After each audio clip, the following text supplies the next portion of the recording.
नमस्कार दोस्तों, मैं हूं प्रदीप सिंह और आप देख रहे हैं इतिहास गंगा।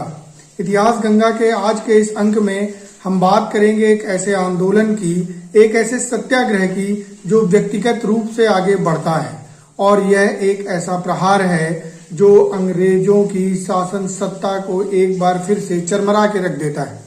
हम बात कर रहे हैं व्यक्तिगत सत्याग्रह की, लेकिन इस बात को आगे बढ़ाने के पहले यह जान लेना जरूरी है कि जिस समय इस आंदोलन को चलाया गया उसके पीछे बैकग्राउंड में क्या चल रहा था।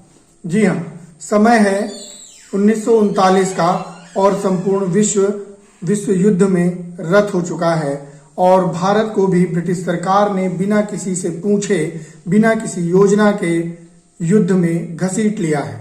और यही कारण है कि कांग्रेस अंग्रेजों का विरोध करते हुए अपने 8 प्रांतों की स्वायत्तशासी सत्ता को सामूहिक रूप से इस्तीफा देते हुए त्याग देती है। लेकिन दूसरी तरफ मुस्लिम लीग का रुख अलग है।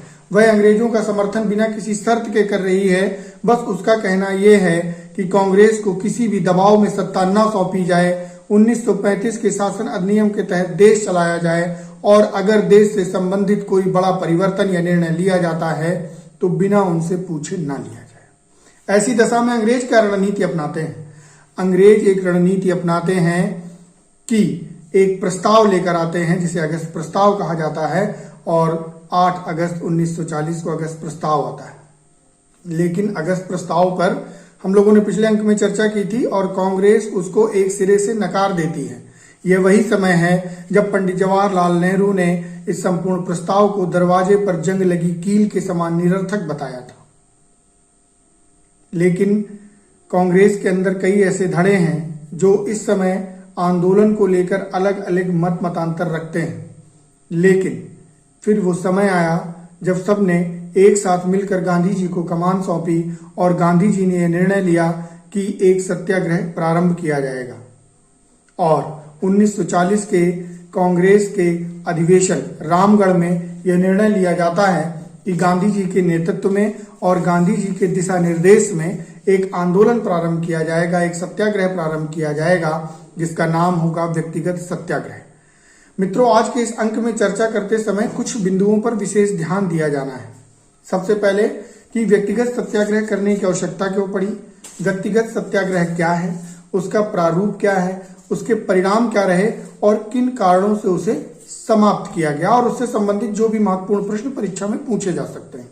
और इतिहास को पढ़े जाने वाली दृष्टि के अनुसार वो बहुत ही महत्वपूर्ण है। सबसे पहला कि व्यक्तिगत सत्याग्रह प्रारंभ करने की आवश्यकता क्यों पड़ी, तो उसके कारण स्पष्ट हैं। संपूर्ण विश्व युद्ध में रत था तो भारत को भी घसीटा गया और अंग्रेज इस समय कमजोर हो रहे थे। तो बहुत ही संभव है कि अगर अंदर खाने एक बड़ा आंदोलन या सत्याग्रह चलाया जाएगा, अंग्रेजों के ऊपर दबाव पड़ेगा और उस दबाव में आकर अंग्रेज भारत को स्वतंत्र कर दें। व्यक्तिगत सत्याग्रह है क्या? गांधी जी के दिशा निर्देश के अनुरूप सबसे पहले एक व्यक्ति को चुना जाएगा जो कि व्यक्तिगत रूप से जनता यानी कि आवाम के बीच में जाएगा और उनको यह बताएगा कि जिस प्रकार अंग्रेज भारत को विश्व युद्ध में घसीट रहे हैं उससे हमारी हानियां क्या है। अंग्रेज लगातार हमारी स्वतंत्रता पर, हमारे अधिकारों पर, हमारी संस्कृति पर कुठाराघात कर रहे हैं और ये समय है कि एकजुट होकर हम अंग्रेजों का विरोध करें जिससे हम अपने मूल अधिकार और मूल प्राप्ति यानी कि स्वतंत्रता तक पहुंच सकते हैं। यह एक व्यक्ति ऐसा करेगा और यह आंदोलन किसी भी रूप में मैसिव फॉर्म को ग्रहण नहीं करेगा, यानी कि जन आंदोलन नहीं बनेगा। एक व्यक्ति जाएगा, लोगों के बीच में अपनी बात कहेगा और आगे बढ़ेगा। यदि किसी भी कारणवश अंग्रेज उसको गिरफ्तार करते हैं तो यह कांग्रेस कार्यकारिणी कमेटी पहले से निर्धारित कर देगी कि यह व्यक्ति अगर गिरफ्तार होता है तो उसके स्थान पर कौन सा दूसरा व्यक्ति व्यक्तिगत सत्याग्रह को आगे बढ़ाएगा। तो यह हो गया प्रारूप। अब प्रारंभ कैसे होता है, आंदोलन की प्रगति कैसी है। गांधी जी सबसे पहले व्यक्तिगत सत्याग्रही के रूप में जिस नाम को चुनते हैं वो है आचार्य विनोबा भावे। आचार्य विनोबा भावे व्यक्तिगत सत्याग्रह के पहले सत्याग्रही हैं। तारीख है 17 अक्टूबर 1940, बहुत ही महत्वपूर्ण है। स्थान है वर्धा का पवनार आश्रम। तो 3 चीजें हैं। सबसे पहले तारीख 17 अक्टूबर 1940, दूसरा पहला सत्याग्रही विनोबा भावे और तीसरा है स्थान वर्धा में पवनार आश्रम। तीनों बहुत ही महत्वपूर्ण है। आचार्य विनोबा भावे जी कार्यक्रम को आगे बढ़ाते हैं, लोगों के बीच में जाते हैं और सामान्य तरीके से किस भाषा का प्रयोग किया जा रहा है, बहुत अच्छी तरह से ध्यान रखिएगा कि जिस स्थल पर हैं वहां पे वहां की आंचलिक भाषाओं का प्रयोग करते हुए लोगों को यह समझाया जा रहा है कि किस प्रकार अंग्रेजों ने यह नीति बनाई है और हमको एकजुट होकर उनका विरोध करना है। धीरे धीरे आंदोलन प्रारंभ होता है और कुछ समय बाद ही आचार्य विनोबा भावे को गिरफ्तार कर लिया जाता है। चूंकि कार्यक्रम का यह दिशा निर्देश था कि जैसे ही प्रथम सत्याग्रही गिरफ्तार होता है तुरंत उसके बाद उसका स्थान द्वितीय सत्याग्रही ले लेगा जो कि पूर्व से चयनित है, और दूसरे सत्याग्रही बनते हैं पंडित जवाहरलाल नेहरू। पंडित जवाहरलाल नेहरू उसी क्रम में इस आंदोलन को, इस सत्याग्रह को आगे बढ़ाते हैं और जब पंडित जी गिरफ्तार किए जाते हैं तो उनके स्थान पर तीसरा व्यक्ति सत्याग्रही के रूप में आते हैं ब्रह्मदत्त।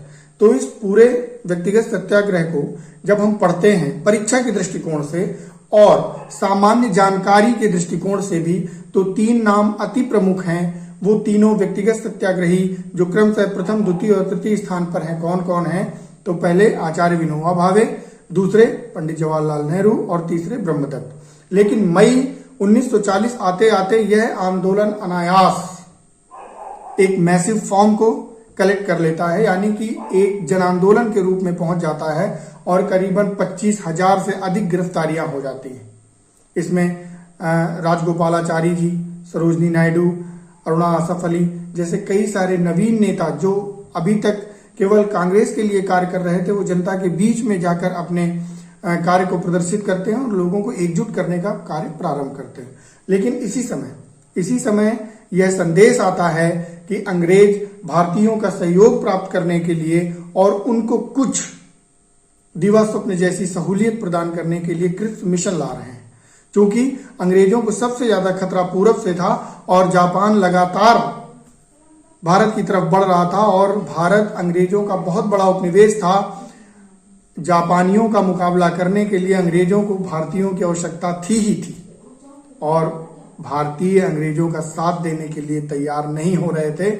ऐसी दशा में भारतीयों को मनाने के लिए क्रिप्स मिशन लाया जाना था और जब यह तय हो गया कि क्रिप्स मिशन आना है तो 1941 में इस बात की पुष्टि की जाती है कि व्यक्तिगत सत्याग्रह को समाप्त कर दिया जाएगा और उसके बाद क्रिप्स मिशन आता है। क्रिप्स मिशन के क्या गुण दोष हैं? वैसे तो उसमें गुण नहीं है, दोषी दोष हैं, लेकिन उस पर भी हम चर्चा करेंगे और बृहद और विस्तार रूप से चर्चा करेंगे। तब तक के लिए अपने इस दोस्त को इजाजत दीजिए। जय हिंद, जय भारत, वंदे मातरम।